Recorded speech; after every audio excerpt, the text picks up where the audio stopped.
Welcome, my bountiful friends.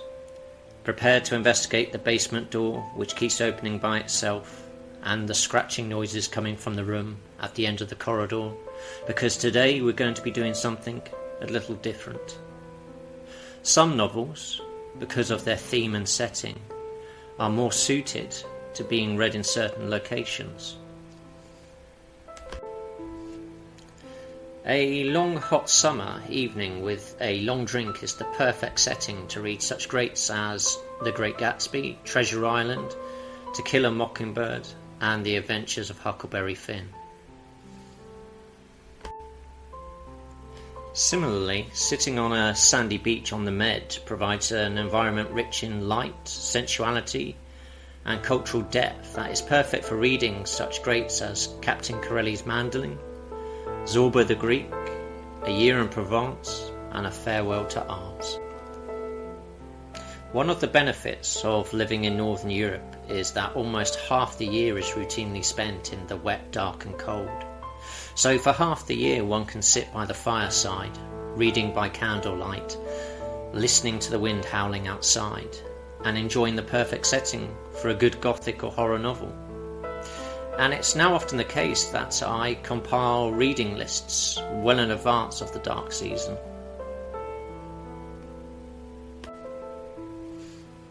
Last year, while compiling my list, I struck on the idea of reading all the most famous haunted house novels back to back to determine which was the most potent, the most unique and most interesting twist on a well-established genre with plenty of tried and tested tropes. The haunted house is a rich subgenre that has stood the test of time. There's something quite compelling about the conventions of the setup. A house that is no longer fit for human habitation because it is infested with at least one evil or troubled entity that refuses to move on and refuses to cohabit with mortals.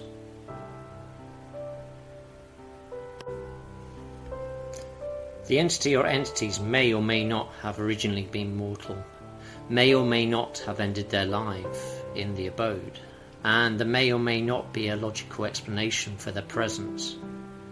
Ensconced within the walls of their prize, the entities often appear content to remain in situ as the fabric of the building rots about them.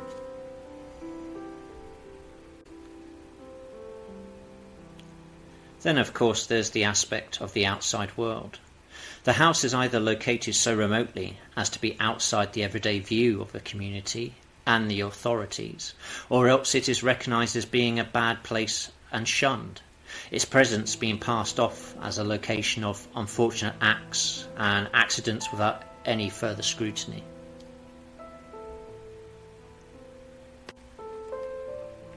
The last universal component are the trespassers.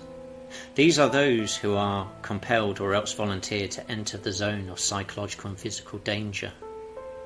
The reader experiences what they experience, and the questions commonly posed to the reader is how will the house's entities manifest themselves to the visitors, and what is the precise nature of the threat that they pose to the trespassers' lives. And the last question is always who will triumph? Will the trespassers come up trumps through some act of guile or determination, or does the house indeed always win?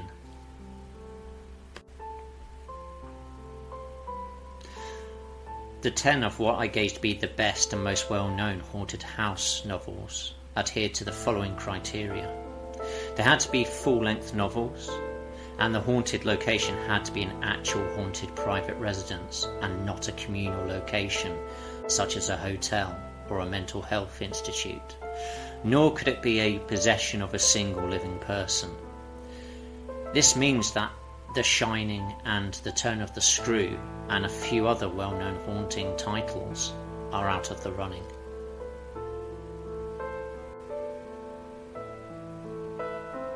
As I read each novel in turn, I rated it for its plot, its style, its characters, and its thematic complexity and its scare factor. Every single one of the following 10 books was a pleasure to read, and I recommend it to anyone who wants a thrilling, spooky read. I will now present to you the 10 novels in reverse order, and as usual I must warn that there will be some spoilers, although on this occasion I will refrain from revealing the endings. But before I do, can I ask you to please like and subscribe to this video? It's greatly appreciated. And one final explanation to save some viewers from having to hit a dictionary. I will be using the term epistolary or epistolary a few times in this video. Unfortunately, there is no better synonym. The term means something that is related as a narrative collage of documents, letters, diaries, and other forms of written media. Right, so with that out of the way, let's begin. Number 10. The Family Plot by Cherry Priest, 2016. This novel is a Southern Gothic horror set in a decaying estate in Chattanooga, Tennessee, where a salvage crew encounters strange happenings whilst dismantling a mansion. Augusta Withrow, a mysterious owner of a significant but secluded estate, contacts Charles Dutton, the owner of Music City Salvage, to offer the property for stripping and dismantling. Dutton sends his daughter, Dahlia, and a small crew to the historic and sprawling property. The job initially seems like a gold mine, as the mansion and its adjoining buildings are filled with valuable antiques and architectural salvage. But upon commencing the job, Dahlia and the crew quickly discover that the estate holds secrets. There is a cemetery that has been omitted from the paperwork, and investigation reveals the presence of human remains. Augusta Withrow disappears, refusing to answer questions about the property's history. The mansion is not as abandoned as it seems, as it reveals itself to be inhabited by angry lost spirits as soon as the crew starts dismantling the house. They experience escalating paranormal phenomena ranging from power outages, isolation, and spectral attacks that culminate in trapping them in a storm-ridden nightmare. The house, sensing its imminent destruction, unleashes its final fury, seeking to procure the crew's permanent company in the family plot. The tone of the novel is claustrophobic, eerie, and steeped in decay and memory.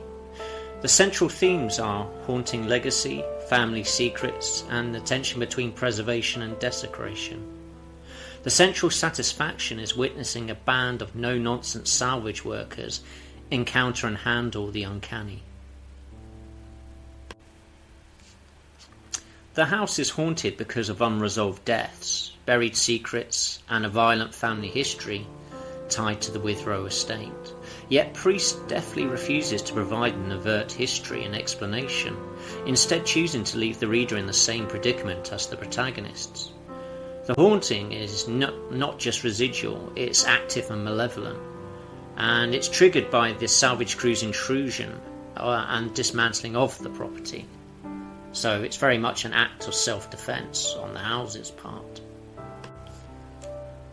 The pacing of this novel is solid, and the sequence of events and setup is engaging. This is a solid entry into the haunted house genre that may have additional appeal to those seeking a supernatural story set in the American South. Number 9. We now move to rural Kansas with Scott Thomas's 2017 debut, Kill Creek. This story begins on Halloween night and unfolds over the following weeks and months, blending immediate horror with a lingering dread.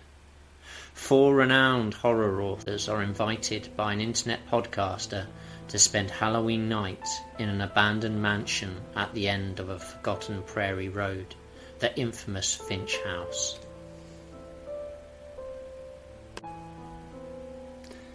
The event is meant to be a promotional spectacle, but their house has other plans.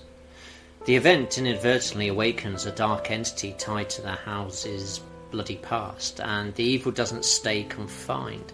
It follows everyone home, infecting their minds, relationships, and creative work. Realising that there will be no peace until they resolve the root cause, the group return to Kill Creek to confront the source of the haunting and attempt to destroy it before it consumes them all. The atmosphere is steeped in eerie silence and is one of isolation with an overgrown malevolence. Finch House acts as a threshold space where artistic ego, buried trauma, and supernatural forces collide. Each member of the group's personal demons are amplified by the house's influence. And the story focuses on themes of creation, possession, and legacy. The dynamic with the podcaster and the authors and their different psyches is engaging. We have a brooding literary horror novelist struggling with writer's block and personal demons. Then there's a fierce transgressive writer known for her brutal confrontational style. We also have a Christian horror author with a wholesome public image and hidden complexities. And then we have an aging legend of the genre, revered for his classic haunted tales. And the use of modern media as a framing device gives the novel an interesting and refreshing twist.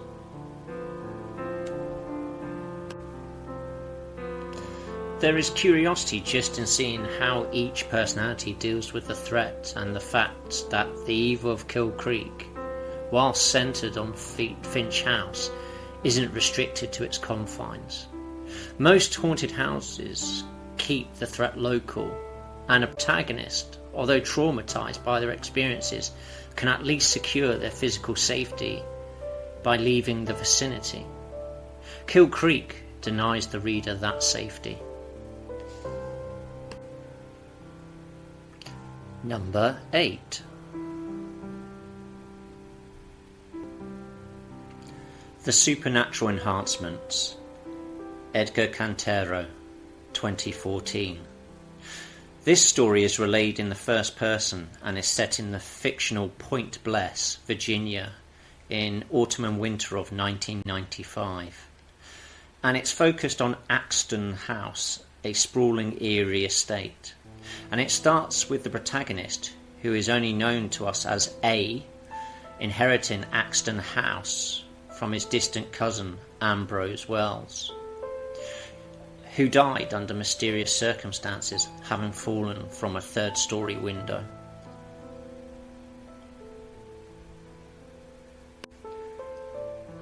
A arrives with Neve, a 16-year-old mute Irish girl, and together they experience paranormal phenomena. A major part of this novel's charm and appeal is the unique formats it deploys, playing with the format of media. The story unfolds as a modern epistolary mystery, blending horror, puzzle solving, and psychological suspense.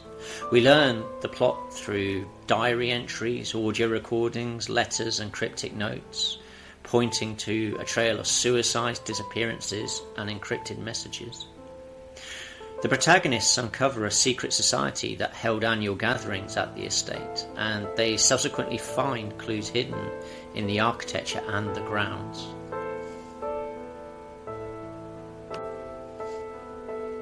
Like a lot of books on this list, the biggest threat posed by Axton House is its ability to psychologically manipulate and destabilise its inhabitants, leading them to madness, suicide, and entanglement in a secret society's dangerous rituals.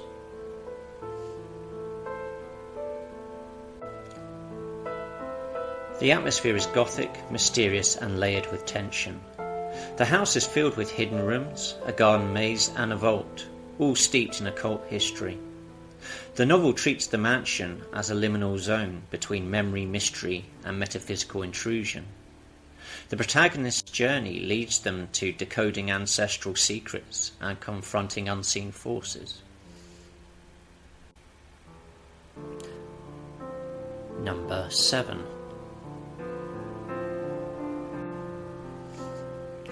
The Woman in Black by Susan Hill, 1983.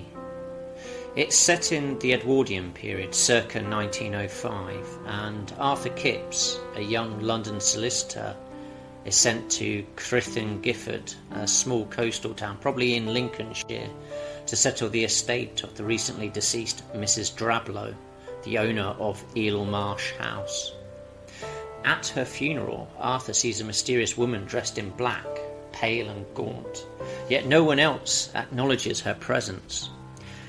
He subsequently travels out to Eel House, a lonely decaying mansion, accessible only by a causeway that floods at high tide, cutting it off from the mainland. As Arthur explores the house, he experiences increasingly disturbing phenomena, such as the sound of a pony and trap crashing in the marsh, apparitions and cold spots. He discovers letters revealing a tragic backstory. Jeanette Humphrey, the titular woman in black, was forced to give up her illegitimate son, who later died in a marsh accident. The ghost of Jeanette is consumed by grief and vengeance, and she haunts the house and its surroundings. Her appearance is said to foretell the death of a child. Unlike many of the other books in this list, the focus is a singular tragic spirit that is out for revenge on the world. The house is her focal point, and anyone who is unwise enough to strand themselves in her abode overnight is in not only for a rough ride, but will also become an indelibly marked target for her vengeance.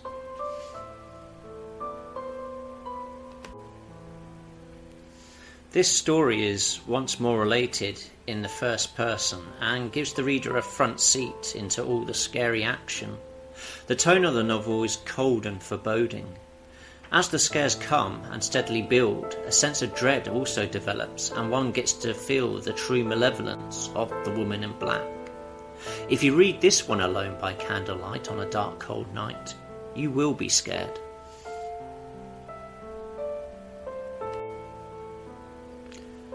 Number 6.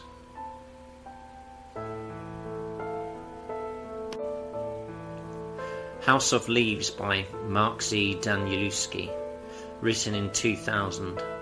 The story starts in early 2000s with Johnny Truant, a tattoo shop employee who discovers a manuscript by a blind man named Sapano, which analyses a 1990s documentary called the Navidson Record. The documentary follows David Navidson, a photojournalist, and his family as they move into a suburban house on Ash Tree Lane, which appears completely ordinary from the outside, but defies the laws of physics as it begins to change and act oddly as the family live within it. Walls shift, hallways appear, and a vast, cold void opens up inside. Navidson and others explore the mysterious labyrinth, encountering spatial anomalies, psychological terror, and even a possible beast. As Johnny reads and annotates the manuscript, he begins to lose his grip on reality, mirroring the descent experienced by those who entered the house. The novel is presented as a metafictional epistolary collage of footnotes, transcripts, letters, and typographical experiments. So this novel is another which plays with the medium of writing itself, and in this book the reader is presented with an unreliable narrator speaking in the first person about a source that is written in third person omniscient. The whole story is presented in a fragmented and non-linear fashion that aims to draw the reader in and confuse them as to what is actually real. And thus Danielewski is attempting to draw the reader's mind and imagination directly into his haunted house. Another thing that sets House of Leaves apart from its competitors is its rereadability and its openness to multiple interpretations. It's up to the reader to determine who is mad and who is not, what is fantasy and what is real, if any of it. Well, even the house itself doesn't have its own true identity. We are just given the name Ash Tree Lane. We are not given a house number or a name. We're not given a city or a state. Nothing is ever confirmed in the novel.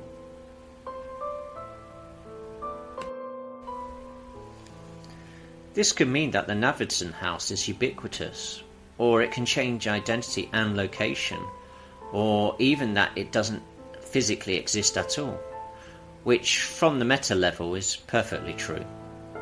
The threat of the Navidson house isn't so much that it would kill you, but rather that it would drive you mad if you walk within it. But it can also achieve this feat by people merely reading others' detailed accounts of its nature. The act of reading opens up the labyrinth that exists in all people's minds, and the reader becomes lost in their own traumatic personal history.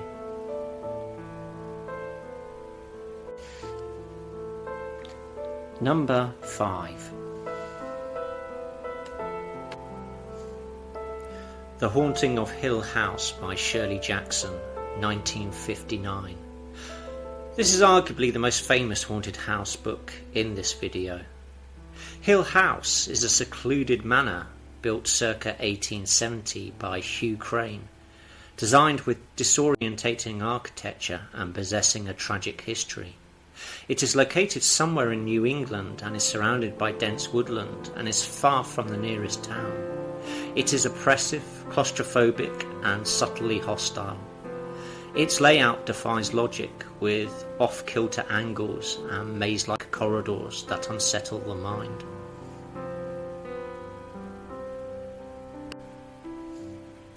The story kicks off in the late 1950s when Dr. John Montague, a parapsychologist, rents Hill House in order to specifically and scientifically study supernatural activity. He invites 2 psychically sensitive individuals and 1 non-psychic to join him. Eleanor Vance is a lonely woman with a history of poltergeist experiences who eagerly arrives first as she is desperate to escape her oppressive and humdrum life, which she feels alienated from, and she has a desperate need for belonging. She is joined next by Theodora, who is distinctly bohemian and probably a lesbian, and she has clairvoyant abilities. She quickly forms a complex bond with Eleanor. Luke Sanderson is a young jock and heir to Hill House. He is sent by his aunt to oversee the experiment and is Montague's unwitting non-psychic control for the experiment. As the group settles in and gets to know one another, they soon encounter unexplained noises, cold spots and ghostly writing. Psychological disturbances begin to manifest, especially in and around Eleanor, who becomes increasingly unstable. A deepening sense of dread builds as the house seems to manipulate their perceptions and emotions. As things quickly escalate, they are joined by an unexpected guest. The haunting culminates in the blurring of the line between possession, madness, and spiritual entrapment. Hugh Crane is the mansion's original builder, a controlling and possibly deranged patriarch whose disturbing architectural choices and personal legacy shaped the house's character. His wife died en route to see the completed house, leaving him to raise their daughter alone. After his death, the house passed to his daughter, but his influence lingered, possibly contributing to the house's sentience and hostility.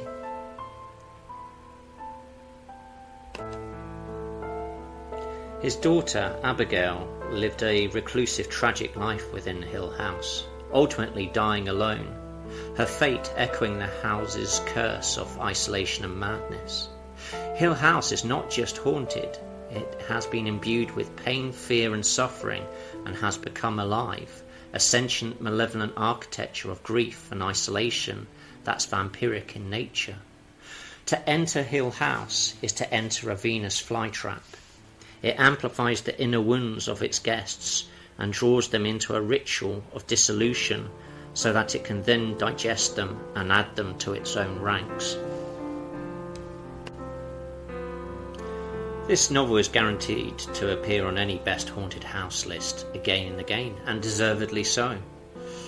Jackson's prose is always excellent, and this story doesn't play with the medium, instead focusing on the psychology and interplay of the core characters.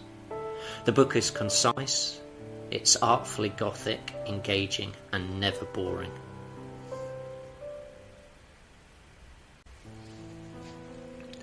Number 4. Burnt Offerings by Robert Marasco, 1973. Events occur over a single summer in the early 1970s at the Allardyce Mansion, a sprawling, decaying estate in remote upstate New York.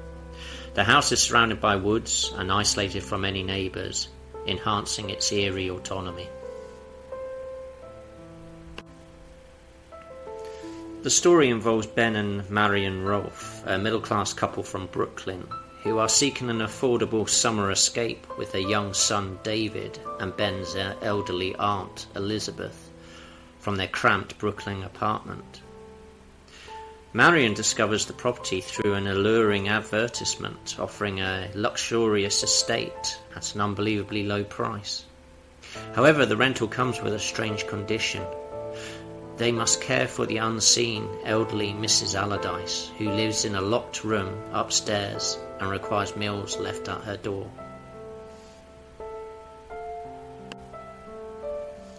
Marion quickly becomes obsessed with the house, spending her days restoring its grandeur and neglecting her family. Ben experiences disturbing visions and emotional instability, while Elizabeth's health rapidly deteriorates. The house seems to feed on the family's vitality, rejuvenating itself as they weaken. Marion's identity begins to merge with the unseen matriarch, culminating in a chilling revelation about her fate and the house's true nature.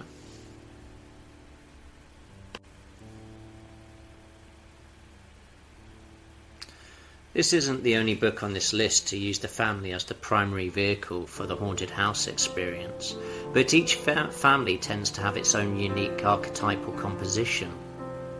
Ben Rolfe is a high school teacher, and he's so stressed by his job that he fears he's headed for a nervous breakdown. While Marion becomes increasingly enchanted and absorbed by the mansion, Ben grows more disturbed and resistant, his professional stress amplifying the tension. As a teacher, Ben represents rationality and structure. His unravelling inside the house mirrors a collapse of order, echoing the mansion's parasitic influence on identity and stability.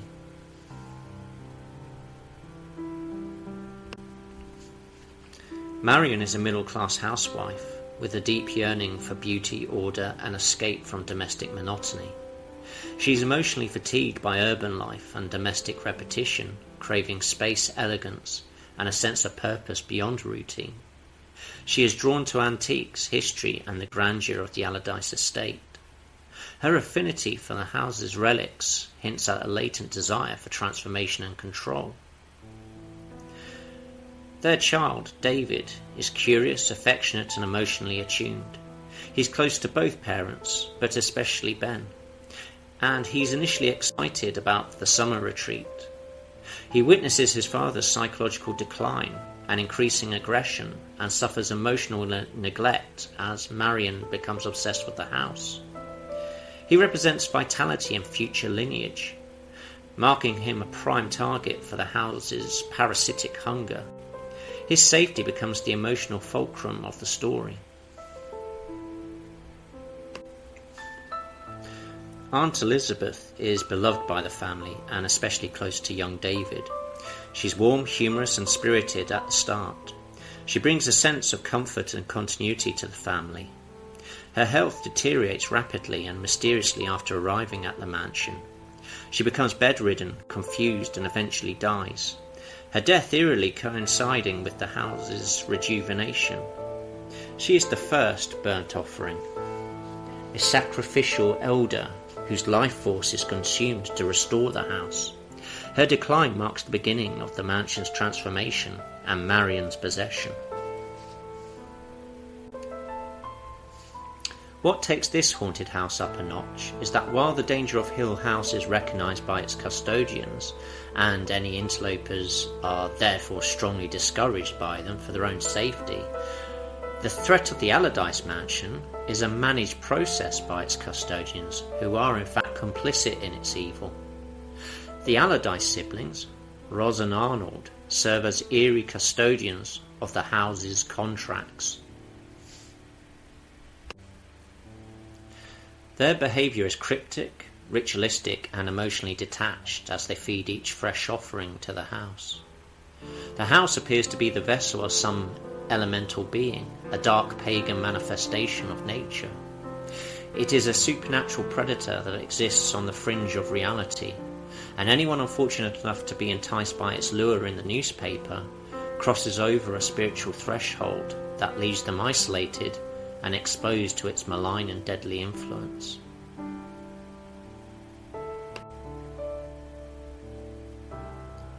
Number 3. The Elementals by Michael McDowell, 1981. Written in the third person, this book focuses on Beltane, a fictional stretch of isolated beach on the Gulf Coast of Alabama. This isn't a single haunted house, but rather a complex of 3 Victorian summer homes. 2 are occupied by the McRae and Savage families, while the third stands abandoned, slowly being overtaken by sand dunes and haunted by an unseen entity. The atmosphere is pure Southern Gothic, oppressive heat, creeping dread, and familial decay. The sand itself becomes a symbolic and literal force of entrapment.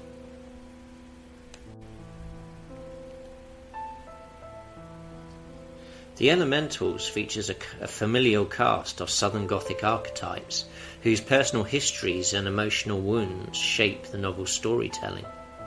They are as much the focus as Beltane. Each character plays a distinct role in the ritual ecology of Beltane.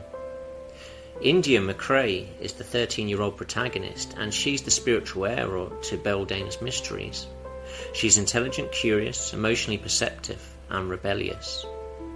Luca McGray is India's ambivalent father. He's a writer and emotionally distant parent. He's witty, sarcastic, indulgent of India's independence. His bond with India is complex. He encourages her autonomy, but fails to protect her from the house's influence. He represents Southern detachment, masking grief and fear with charm. Big Barbara McRae is the matriarch. She's Luca's mother, and strong-willed and pragmatic. Stern and protective, emotionally grounded, she anchors the McRae family and resists the supernatural pull of the third house. She's trying to shield India from the fate that consumed Marion Savage.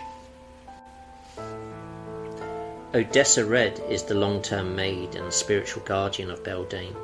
She's wise and deeply superstitious. Her knowledge is ancestral, rooted in lived experience and spiritual intuition. She knows the truth about the third house and its elemental inhabitants. She serves as a ritual steward, warning the family and performing protective rites. Marion Savage is the dead matriarch.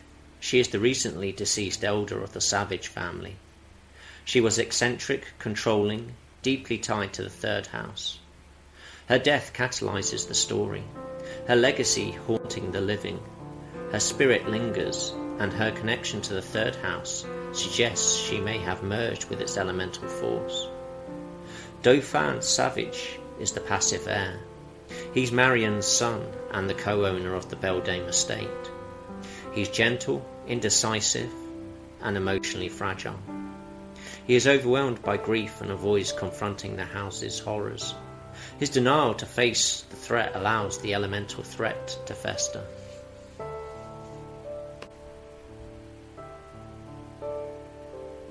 The story starts with the bizarre funeral of Marion Savage, when the family retreat to Beltane for the summer.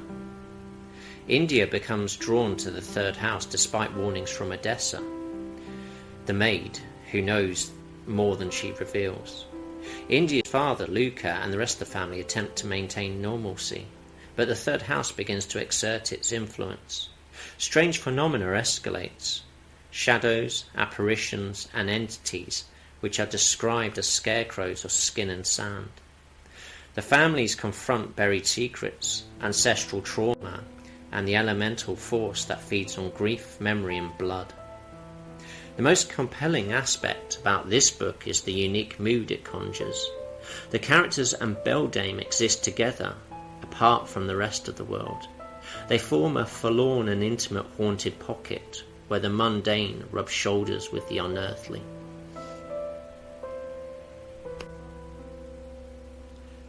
Number 2. Hell House by Richard Matheson, 1971. Belasco House is a remote estate in Maine, nicknamed Hell House for its legacy of blasphemy, perversion and death.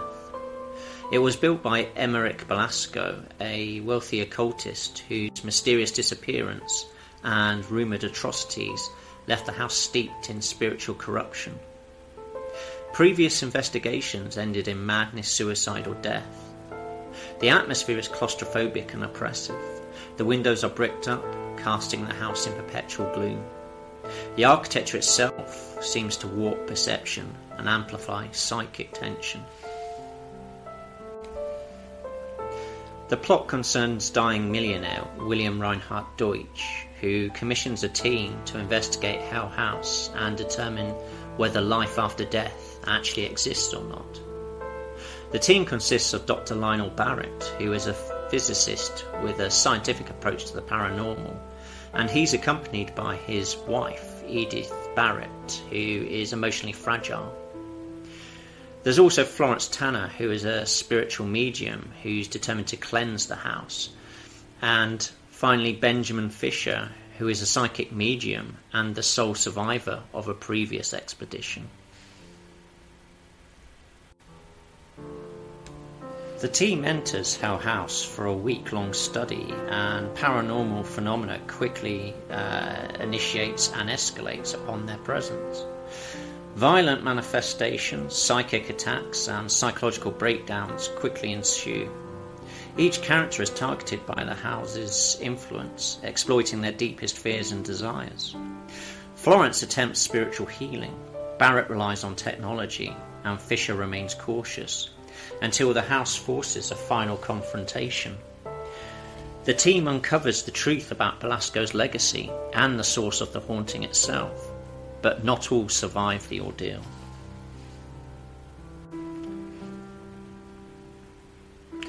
Each character is emotionally vulnerable and ideologically distinct. We have representatives of science, spiritualism, trauma and repression. The house exploits their deepest fears, desires and wounds, creating horror that feels personal and inevitable. The tension isn't just external, it's internal unravelling, where possession and breakdown blur. Belasco House is the most openly satanic haunted house. Emeric Belasco was a wealthy, reclusive man with a taste for the grotesque and the forbidden. He was rumoured to be over 7 foot tall, with a commanding presence and a deeply manipulative nature. He was narcissistic, sadistic and obsessed with power. He cultivated a cult-like following and orchestrated rituals of blasphemy and perversion. And he fostered psychological torment within the house too. He vanished mysteriously, leaving behind a sealed mansion and a legacy of madness. His body was never found, fueling speculation that he achieved some form of spiritual transference or immortality. He designed the house to be a psychic amplifier, a place where spiritual energy could be harnessed, corrupted and preserved. The mansion's layout, bricked windows, soundproof rooms, hidden chambers, was engineered to trap and concentrate psychic trauma, turning the house into a ritual vessel. The reader palpably feels the house's evil and roots for the characters to escape its lethal clutches. It is therefore one of the most formidable houses on this list.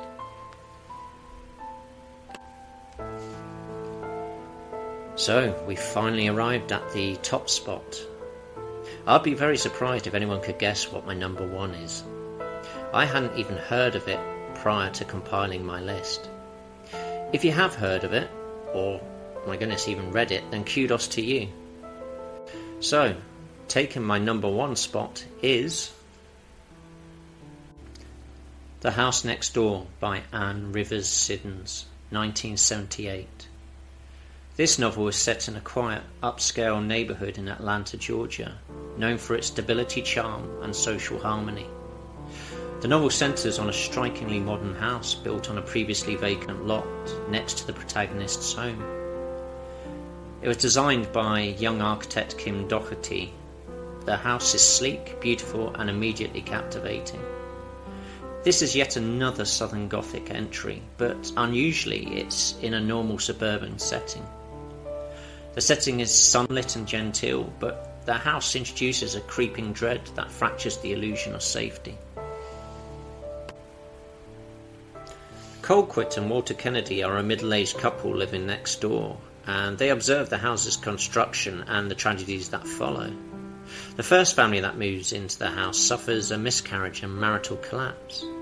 The second family descends into emotional instability and betrayal. And the third family ends in a murder-suicide. The couple begin to suspect that the horrendous events aren't just bad luck, but the house itself is the source. They investigate and trace the evil back to Kim Doherty, the architect, whose designs seem to carry a spiritual contagion. They then come up with a plan to resolve the situation. This story, like many on the list, is revealed via a first-person narration, and where it differs in approach from all the other novels is that it keeps the true nature of the threat unexplained. There is no grand, terrible event burnt into the fabric of the house, no tragic deaths, no grand legacy, nor legend. The house isn't even old, so whatever inhabits the locale is either the result of an elemental presence tied to the land or an evil spirit tied to the architect. There's no clear explanation. There's just an unknown terrifying supernatural force that doesn't mess around. It destroys the lives of those who enter or even come near it. It brings devastation and death to all that inhabit its walls, and in fairly short order too. The house doesn't manifest ghosts or poltergeists, it amplifies psychological weaknesses. Couples suffer miscarriages, infidelity and breakdowns. Visitors experience paranoia, despair and moral collapse. Even Colquitt and Walter Kennedy, the narrators, begin to unravel simply by the proximity. The House Next Door was the most gripping of all 10 novels. It held my attention from beginning to end, and it definitely comes with its own unique atmosphere. Perhaps its most potent aspect is that it threatens the reader with a couple of revelations. The first revelation is that you can be perfectly normal and not a psychic investigator or reporter and still be haunted by a house. And the other is that you don't necessarily even need to go out seeking some old decrepit mansion. The haunted house can actually come to you from afresh on a perfectly average new build estate. I loved this novel all the way through, and it made a memorable impact that has stayed. I therefore thoroughly recommend it to you. And there we have it. That's my top 10 haunted house books. All killer, no filler. So what are your top entries into this excellent subgenre? And which ones do you think I missed? Let me know in the comments. And until next time, take care and remember, if you're invited to babysit a dilapidated grand pile with a historic legacy of murder and madness, then perhaps you should just give it a hard pass and go get yourself an RV or a caravan instead. It will certainly cost you a lot less. Goodbye.